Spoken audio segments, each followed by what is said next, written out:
NHIDCL 10 serchip le kechum in car National Highway 54 double lane lai zau na an tho meka kongpui lai zau na leivung in serchip zol pui zau chen khat le let le tui kong chen khat ti chia in ruahi ala sur chauzel ani chuan hei aya na sa zok har sana tok thei din huna an ding me kani ke hi silaram zawa FMC lum tui zau president kania National Highway kung lai na lấy vùng lâu tổ thả rồi sơn mất xả can thì các thông liềm ta sẽ bị các khoang cái rần xiêm chứ mi lấy lệ avo te tùy công cái tỷ chiết te sang hạt đi là tỷ chiết te MLA biel te MLA hậu in mình en pui tu ra cần ngân nó chụp anh ấy chọn trú thì tất kinh với nia mình là en pui à chung à po anh pek na cần lom le à cả công po tỷ chiết nó sạch nền amakar te po ti chepeng phung khopin kan kala achunga hian kan lo me mani hei hi contractor le NHIDCL le DC tenen po joint verification kan nei to a ma se du ang tak chuan mun then khat hi subcontractor ina apek ve to nia kan riat apek theilo wanga lakhoi theilo te kan neya contractor pa ngai na ati to hoi chu tui kong pui zol pui leile chom tu tui kong pui lum tu atanga kan lak heng te chu JCB mangin ni som pathum zet kan khoi to chuan khang JCB lu theilo na mun then khat kha oma mi ringa khoi tu re nia na tlang tenen tu na hen kan khoi me ka bu phun huna hian kan zo man ngei kan dua July tha chunga bu hi kan phun zo man lo ni chuan bu hi a hlok tur angin a hlok thei to thin lo wangin chumi tur chuan kan tran wang lai takin kan bial tu MLA pulal do man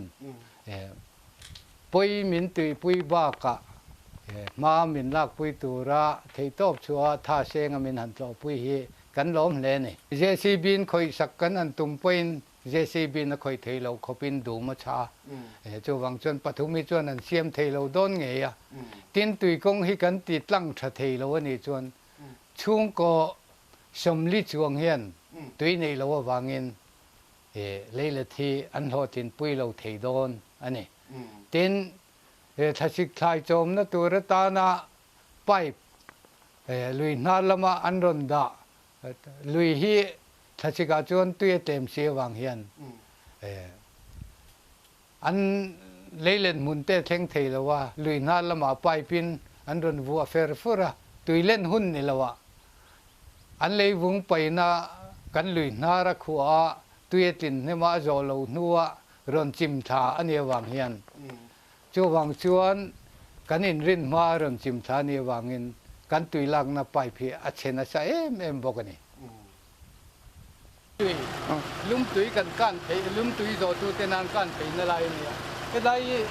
du min na khat ta hem lai mun akal ba da po hi tho veka tin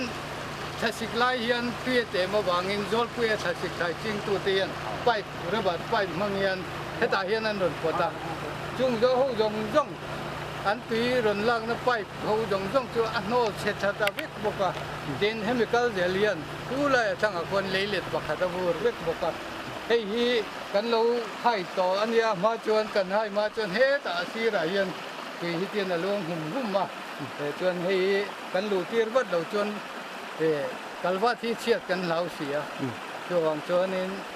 kong dang jong in JCB kan hai kan lu tir ta ni hei sang jola rabar polipota adana ni phun le mai tur kung polipot sang thum janga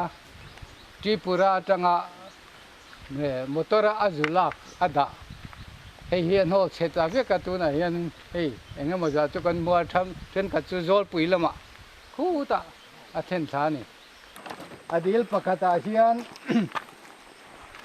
atui a pipe jong a hi tui lian ni na no chiat sak ve ka wangin tu na hian tui alun lo adil hi khat vek thina nia hei tu na chon tui lu to lo wangin among dablek aum le ta ni hei po hi tuar na se le sangha po hi heta hian ani thaviau thina aron tho le chuan hengan thalo sen to zong song hi a chil lenga ti ngai na om loi na manga zol pui le lum tui zau zong zong hi le le thi tui nge awanga siam thei lovin kumin chawa hian om thei din mun an ding ta ni ti chuan aron thok le tur hian kan ri ruat ti hani aron tho le chuan kan invek sen to don lo kan le le thi kan chan don ti na tlu pial ani to ni chu helaya Mizoram hun franga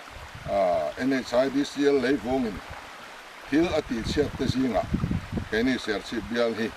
kan tel ve a atuar pol kan ni ve a keni ai tuar ne sa po hi anom homin kan fi a chu tak mai chu lei vong paina spoil bank mumal siam lova kan rama kongpui lai tu te andu du na lei vong an pai kan phal sak a chezonga zar kan zo mek alon ni tani